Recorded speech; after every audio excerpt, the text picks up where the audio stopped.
Everyone, आज हम जानेंगे टीचिंग की कौन कौन सी प्रोसेस होती है। मैंने वैसे क्वेश्चन लिखा है, क्वेश्चन के साथ ही हम डिफाइन करते चलेंगे ताकि ये पता चल जाए कि क्वेश्चन किस तरीके से आते हैं।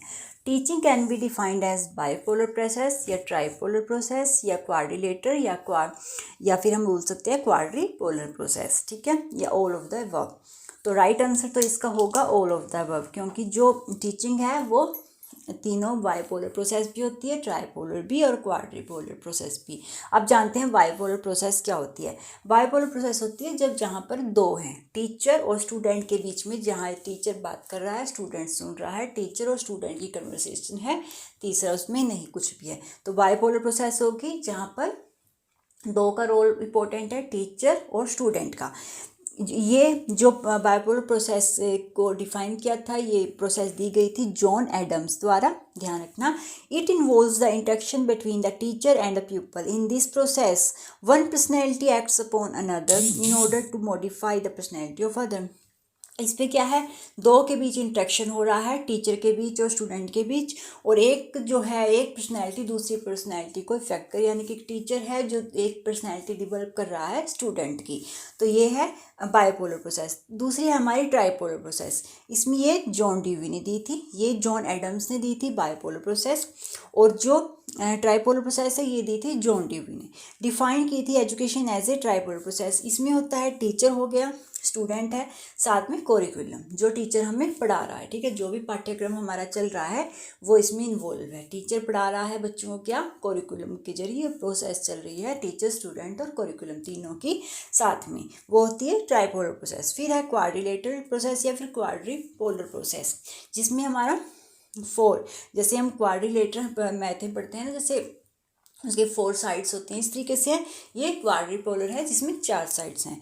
टीचर है, कोरिकुलम है, लर्नर है, और जो भी फिजिकल क्लाइमेट, यानी कि जिस तरीके से हम वहाँ पढ़ रहे हैं, जिन चीज़ों से हम यूज़ कर रहे हैं, या जो भी हमारा पास का इन्वायरमेंट है, वो सब इसमें हमारा इंक्लूड हो जाएगा। Teacher, curriculum, learner and physical climate. तो जो टीचिंग है वो क्या है, बाइपोलर प्रोसेस भी है, ट्राइपोलर भी है, और क्वाड्रिलेटरल या क्वाड्रिपोलर प्रोसेस भी है। तो नेक्स्ट हम देखते हैं, जानेंगे हम नॉन कन्वेंशनल लर्निंग और कन्वेंशनल लर्निंग क्या होती है। अब फिर हम क्वेश्चन देखते हैं। पहले, following are the characteristic non conventional learning. हमें बताना है कि इसमें कौन से कैरेक्टरिस्टिक हैं जो नॉन कन्वेंशनल लर्निंग के हैं। It is a teacher oriented, या it is for improvement of quality, या it is cost effective, it is link to employment, it is an campus. चल, सबसे पहले हम जानते हैं नॉन कन्वेंशनल के दिया था, साथ ही साथ हम कन्वेंशन को भी देख लेते हैं, तभी हम इसका आंसर फाइंड कर सकते हैं। नॉन कन्वेंशनल लर्निंग क्या होती है, पहले तो हम देखेंगे। नॉन कन्वेंशनल लर्निंग का आप ध्यान रखना कि जहाँ पर कोई फॉर्मेलिटीज़ नहीं है, जहाँ पर हम टीचर के अंडर नहीं हैं, जितने भी हम आज ऑनलाइन क्लासेस लेते हैं, जैसे हम यहाँ कुछ भी अपना कोर्स भी कर रहे हैं, लोग ऑनलाइन के जरिए काफ़ी डिग्रीज प्राप्त कर रहे हैं, काफ़ी इम्प्रूवमेंट, आज हम बहुत कुछ सीख रहे हैं ऑनलाइन के जरिए, ये तो वो सब है जहाँ पर अब मैं आप ये यूट्यूब चैनल आपके लिए ये क्रिएट करी हूँ नोट्स। तो आप इसमें आपको कोई ये सीमाएं में आप किसी तरीके से बंधे हुए नहीं है कि आपको इसी टाइम पे पढ़ना है या इसी टाइम पे देखना, जब दिल चाहे, जब आपको अपने स्पेस के अकॉर्डिंग, अपने टाइम के अकॉर्डिंग आप कभी भी उसको लर्न कर सकते हैं। तो वो होती है non conventional learning. Non traditional यानी कि नॉन ट्रेडिशनल लर्निंग। ट्रेडिशनल आ जाते हैं जिसमें हम स्कूल में, कैंपस में, जहाँ पर हम कंट्रोल में हैं या एक लॉ के अंडर हैं या जहाँ पर रूल्स हैं, वो सब है, ये होती है नॉन ट्रेडिशनल लर्निंग, ठीक है। Opportunities such as open and distance learning जितनी भी हैं आज के टाइम में, ऑनलाइन और नाइट क्लासेस जो भी चल रही हैं, वो सब आता है नॉन कन्वेंशनल लर्निंग में।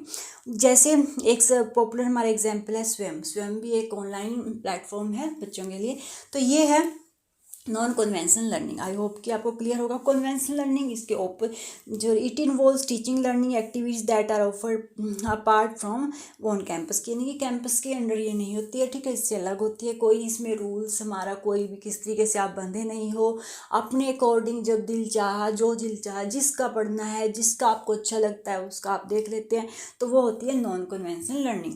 सेकेंड है हमारा कन्वेंशनल लर्निंग। कन्वेंशनल लर्निंग होती है जो भी हम स्कूल में पढ़ते हैं, जो भी एकेडमिक होता है सेशन, ठीक है, जहाँ पर एक टाइम है, लिमिट है कि हम इस टाइम से इस टाइम पढ़ना, एग्ज़ाम होते हैं, मतलब कि जो भी असेसमेंट्स होती हैं, जहाँ भी हम एक रूल्स में हम बंधे हुए हैं, हमें पता है हमें इस टाइम पे जाना है, इस टाइम पे आना है, ये टीचर पढ़ाएगा, ये करना है, जहाँ पर हम एक सीमा में बंधे हुए हैं, वो होती है हमारे conventional learning. Conventional learning tend to prefer traditional learning approach. This often include जो भी और क्लासेस लेक्चर्स होते हैं, teacher led instruction, pre planned होती है यूनिट, क्योंकि जो भी हम स्कूल में पढ़ते हैं सब प्री प्लान्ड होता है, ठीक है। टीचर्स को होता है कि आज हम ये टॉपिक लर्न कराना है, हम ये पढ़ाना है, तो वो होता है। बच्चों को भी होता है कि आज इस चीज़ का टेस्ट है, हमें वो करना है, तो वो प्री प्लान्ड होते हैं। Units plan plenty of structures and objective mode of assessment such है, जैसे ग्रेड वाइज जो भी आते हैं, असेसमेंट होते हैं, एग्जाम होते हैं, वो सब आएगा हमारा कन्वेंशनल लर्निंग में। तो इसके अकॉर्डिंग क्या आएगा, सबसे पहले तो ए ऑप्शन है, इट इज़ टीचर ओरिएंटेड। तो ये नॉन कन्वेंशनल पूछा गया तो टीचर ओरिएंटेड नहीं हो सकता, क्योंकि हम वहाँ पर कोई टीचर हमें ये नहीं कर रहा है कि आपको यही पढ़ना है, ये करना है, वो कोई नहीं है, तो ये ऑप्शन तो होगा ही नहीं। तो ऑब्वियसली जिसमें ए नहीं है वही हमारा, इट इसमें ए है, ये नहीं हो सकता, ये है, ये नहीं हो सकता। तो आगे देखते हैं हम, it is for improvement of कोई, ये है बिल्कुल है, क्योंकि ये इक्वालिटी इंप्रूवमेंट करता है। कहीं आज हमें कितना ज़्यादा फ़ायदा है, हम कहीं कोई प्रॉब्लम है, हम आज अगर जॉब नहीं कर सकते, या फिर हम कुछ भी या फिर हम कहीं स्टडी हमारी बीच में रह गई है, तो वो भी हम इसके ज़रिए पढ़ सकते हैं। और आज अगर हम नोट्स बना रहे हैं, शायद हमें ये अपॉर्चुनिटी नहीं मिली कि हम कहीं बाहर जाके पढ़ा सकें या हम जॉब करें, तो हम इसके ज़रिए अपनी नॉलेज को भी लोगों तक शेयर कर रहे हैं। तो ये एक अच्छा प्लेटफॉर्म है हमारे लिए, काफ़ी हमारी क्वालिटी को हमारी क्वालिटी को इम्प्रूव कर रहा है। इट इज़ कॉस्ट इफेक्टिव है, क्योंकि इसमें कोई हमारे लिए कोई महंगी नहीं है, आप फ्री में भी पढ़ सकते हैं। कोई ये नहीं है कि हमें ऑनलाइन क्लासेस ही ज्वाइन करनी है। काफ़ी हमारा इतना स्कोप है हमारे यूट्यूब का या और भी जो प्लेटफॉर्म है ऑनलाइन, कि हम जब दिल चाहे कहीं से भी पढ़ सकते हैं, हम फ्री ऑफ कॉस्ट भी पढ़ सकते हैं। It is a link to employment भी, आज लोग काम भी कर रहे हैं इसके जरिए, लोगों को मिल भी रहा है, लोग डिग्रीज भी प्राप्त कर रहे हैं। तो ये तीनों इसके ऑप्शन सही। इट इज़ ऑन कैंपस, अभी हमने कहा था कि ये अपार्ट फ्रॉम ऑन कैंपस होता है, तो बी, सी और डी इसका राइट आंसर होगा, तो option C is the right answer. I hope कि आपको कन्वेंशनल नॉन कन्वेंशनल आपको क्लियर हो गया होगा। और हमने पढ़ा है टीचिंग की प्रोसेस को, बाइपोलर, ट्राइपोलर और क्वाड्रिपोलर। तो अगर आपको मेरे नोट्स अच्छे लगे तो प्लीज़ लाइक किया करो, सब्सक्राइब किया करो और कमेंट करके जरूर बताया करो। मेरी कोशिश यही रहती है कि छोटे छोटे ये टॉपिक होते हैं, लेकिन आपको क्लियर हो जाएं वन टाइम में ही। Thank you for watching my video.